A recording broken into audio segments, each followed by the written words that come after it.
Assalamualaikum. Dear students, there is a question about the related to the topic of area of the triangle. Okay, that is the primary level question. Very simple question. What is the area of the triangle? The main question is, and you will notice there that that is the base, that is the hypotenuse, and that is the altitude. Okay. In also Urdu I will explain that is the base और ये आपके पास जो है ये hypotenuse है और ये जो है ये आपके पास हाइट है. Height and altitude are the same. ठीक है. Hypotenuse is equal to 100 and altitude is equal to 6 centimetre. अच्छा ये 10 centimetre that is the 10 centimetre 6 centimetre. ठीक है. First of all I have to find the base because the area I have to find the area of the triangle. Area of the triangle is the 1/2 into base into height. Okay. ये मैं यहाँ पे mention कर देती हूँ. जो area होता है that is equal to 1/2 into base into height. ठीक है. हाइट तो मेरे पास है 6, बेस नहीं है.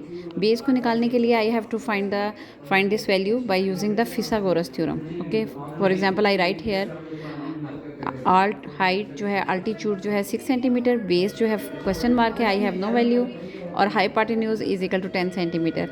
Bye using the Pythagoras theorem hypotenuse square is equal to base square plus altitude square. तो मैंने इसकी वैल्यूज़ जो है वो फिल कर दी हैं. Hypotenuse is the 10 centimetre square is equal to base is unknown plus altitude जो है वो 6 centimetre. So its square is 6 square is 36.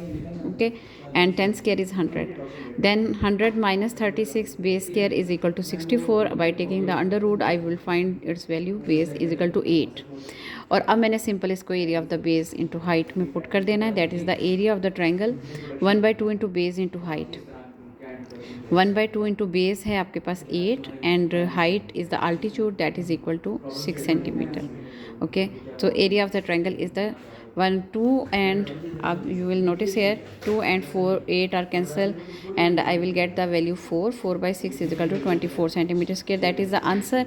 And in the options I will take to the base this. And also there is also one question related to the area of the triangle. A rectangle is cut. A triangle is cut like this. You will see here a triangle, dotted triangle is cut from a corner of the rectangle. That is the rectangle. rectangle की दो sides equal होती हैं. parallel जो होती हैं sides इसकी वो equal होती हैं. The paper is now in a shape of pentagon with the side lengths as. ज़ाहिर बात है अगर आप इतना पोर्शन इसका ट्रायंगल का कटिंग कर दें तो ये आपके पास एक 1 2 3 4 5 साइड्स की एक वैल्यूज़ रह जाती हैं जिसको हम पेंटागोन कहेंगे. अच्छा अब इसमें कहा है उसने कि लेंथ जो है इसकी 10 सेंटीमीटर. ठीक है. ये वाली एक फ़र्ज़ करें मैं यहाँ से स्टार्ट करती हूँ. 10 सेंटीमीटर. 8 सेंटीमीटर सेकंड साइड है इसकी. 7 सेंटीमीटर थर्ड साइड है इसकी. आफ्टर कटिंग ये आप कटिंग वाला पोर्शन समझिए. कटिंग हो गया जैसे कि केक आपके पास रेक्टेंगल शेप में आपने ट्रायंगल इतना सा पीस उसका खा लिया है तो अब ये रिमेनिंग यहाँ पे कुछ नहीं है. तो इसलिए ये वाली जो साइड है ये है आपके पास 5 सेंटीमीटर और जो लास्ट है साइड वो है 4 सेंटीमीटर. ठीक है. 5 साइड्स हैं 1 2 3 4 5. ठीक.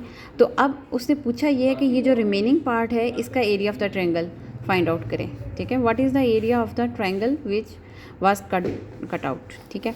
अच्छा ये इसने ऑप्शंस लिखी है तो देखते हैं अब अभी हम क्या करते हैं.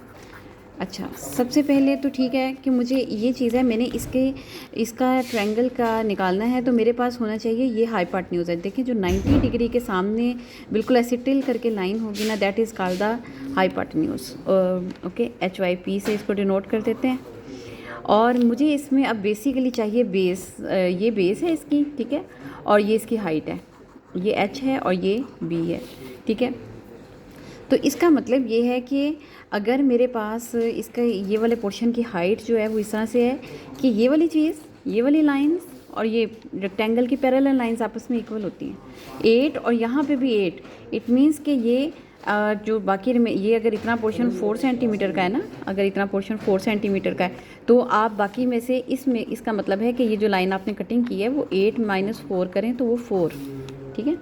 यानी ये जो रिमेनिंग पार्ट है बेस जो आपके पास हाइट है वो 4 आएगी. ठीक है. तो इसका मतलब है कि मेरे पास ये चीज़ तो आ गई है कि इसकी जो हाइट है या उसका जो अल्टीट्यूड है वो दैट इज़ इक्वल टू 4 आ गया मेरे पास. ठीक है. ये असल में 8 थी कटिंग करके दी जिसकी वजह से ये 4 बच गया.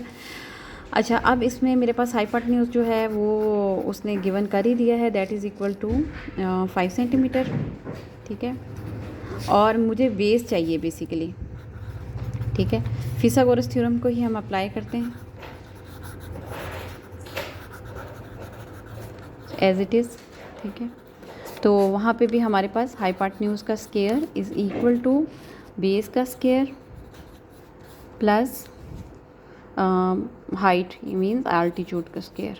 So I find base is b square plus altitude is 4 square and hypotenuse is 5 square. Okay, 5 की value 25 is equal to b square plus 4 square is 16.